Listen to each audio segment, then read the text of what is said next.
캐나다 보건부가 코로나19 백신 중 하나인 아스트라제네카 백신을 맞고 혈전이 생긴 사례가 극히 드물게 있다고 업데이트하였습니다.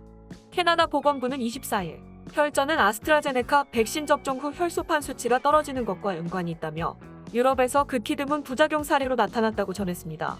캐나다 보건부는 유럽 규제 당국과 협력하여 증거를 검토했고 백신 정보를 업데이트하였습니다. 또 유의해야 할 잠재 증상에 대한 지침도 발표하였습니다. 캐나다 보건부는 아스트라제네카 코로나19 백신은 안전하고 효과적인 백신이라며 안심하고 맞으셔도 된다고 강조했습니다. 캐나다 보건부는 철저한 모니터링 시스템을 통해 백신 접종 현황을 면밀하게 살피고 있으며 아직까지 캐나다에서는 백신으로 인한 혈전 발생 사례가 없는 것으로 확인되었습니다. 캐나다 보건부 관계자는 유럽 연구자들이 아스트라제네카 코로나19 백신 접종자들 사이에서 극히 드문 경우에 부작용으로 혈전이 발생할 수 있다고 확인한 것을 알고 있다면서도 하지만 아직 이에 관련한 연구 자료가 부족한 상태다. 추가적인 자료들이 업데이트되면 검토에 들어가겠다고 전하였습니다. 아스트라제네카 백신의 일시적인 부작용으로는 두통, 발열, 피로, 접종 부위 통증 등으로 다른 독감 주사와 별 차이가 없는 것으로 알려졌습니다. 의료 관계자는 겪지 못했던 새로운 증상이 생기거나 증상이 악화되는 경우가 아니라면 백신을 맞고 난 후에 생기는 자연스러운 증상이니 걱정하지 않으셔도 된다고 전했습니다. 다음 뉴스입니다. BC주의 한 회사가 최초로 헬스캐나다의 승인을 받은 N95 마스크를 생산한다는 소식입니다. 포트 코키틀람에 본사를 둔 이노라이프케어는 3월 23일 캐나다산 수술용 N95 마스크 생산을 보건당국의 승인을 받았다고 발표했습니다. 또한 승인 이후 며칠 동안 100만 개의 마스크를 생산했다고 밝혔으며 다음 주까지 BC주와 캐나다 전역으로 25만 개의 마스크를 운송할 예정입니다. 한 발표에 따르면 헬스캐나다는 이 마스크의 공기 중 입자에 대한 최고 수준의 보호막을 제공하는 95PFE-L3를 부여했다고 합니다. 이노라이프케어의 제이파크 대표는 95PFE-L3를 부여받은 이 마스크는 엄격한 북미 기준을 충족하며 프론트라인 워커의 안전을 지킬 수 있는 역할을 하게 되어 자랑스럽다고 밝혔습니다. 이노라이프케어 측은 캐나다에서 제조된 호흡기 부품의 95%가 미국 공급업체에 의존하지 않게 될 것이라고 밝혔습니다. 또한 새로 허가된 마스크는 전국의 병원에서 PPE 공급을 늘리는데 도움이 될 것으로 보입니다.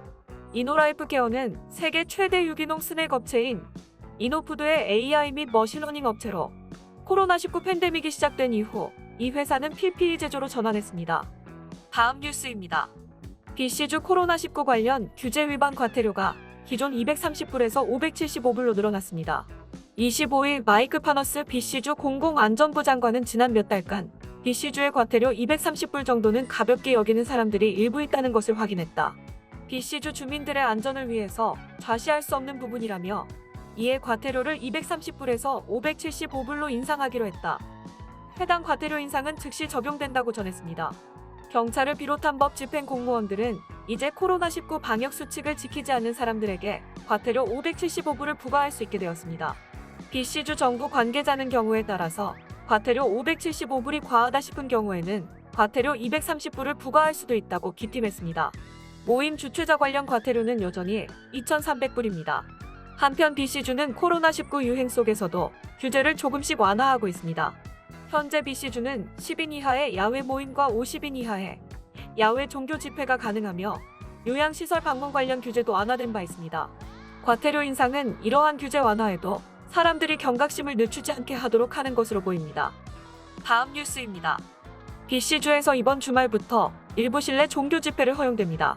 BC주 보건당국은 종교 휴일들이 있는 향후 몇 주간은 일부에 한하여 실내 종교 집회를 허용하기로 했다며 3월 28일부터 5월 13일까지만 한시적으로 허용한다고 전했습니다.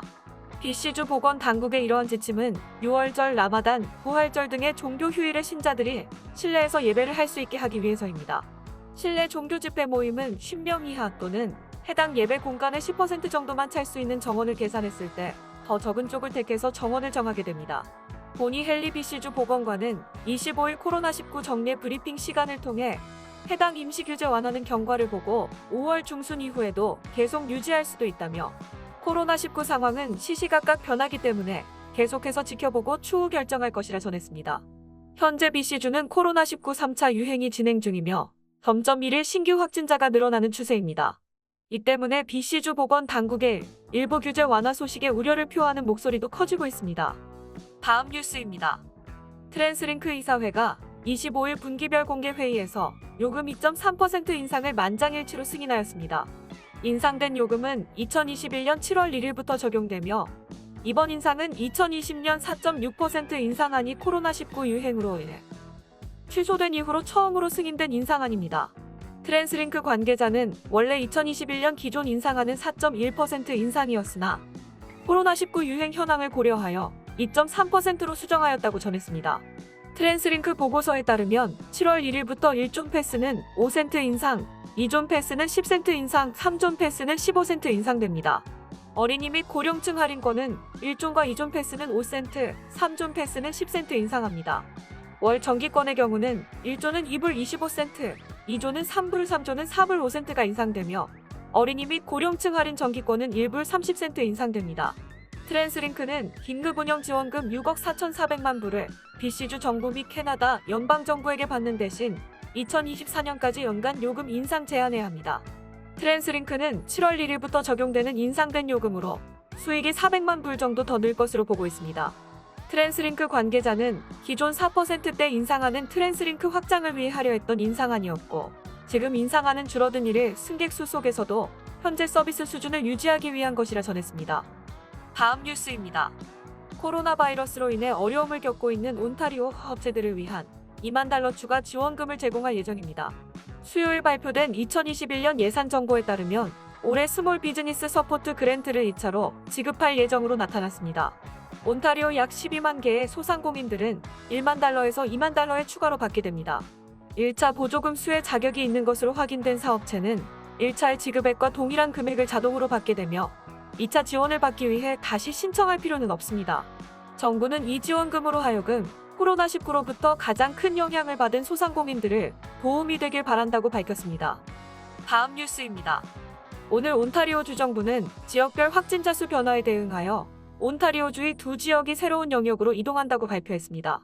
해밀턴 보건지구는 그레이 락다운 존으로, 이스턴 온타리오 보건지구는 레드 컨트롤 존으로 이동합니다. 이러한 두 지역의 변동은 3월 29일 월요일 오전 12시 1분에 발효될 예정입니다. 크리스틴 엘리엇 부총리 겸 보건부 장관은 지난 한 주 온타리오주 내각 지역의 확진자 수 동향에 대해 주시하며 우려가 지속되어 왔다라고 말했습니다. 어제 타미스카이밍 보건지구는 COVID-19 확진자의 증가로 레드 컨트롤 존으로 이행될 것이라고 발표된 바 있습니다. 또한 온타리오주는 그레이 락다운 영향 아래에 있는 지역들에서 퍼스널 케어 서비스를 예약제로 재개할 수 있으며 야외 피트니스 클래스를 운영할 수 있도록 변경하는 방침을 계획하고 있다고 밝혔습니다.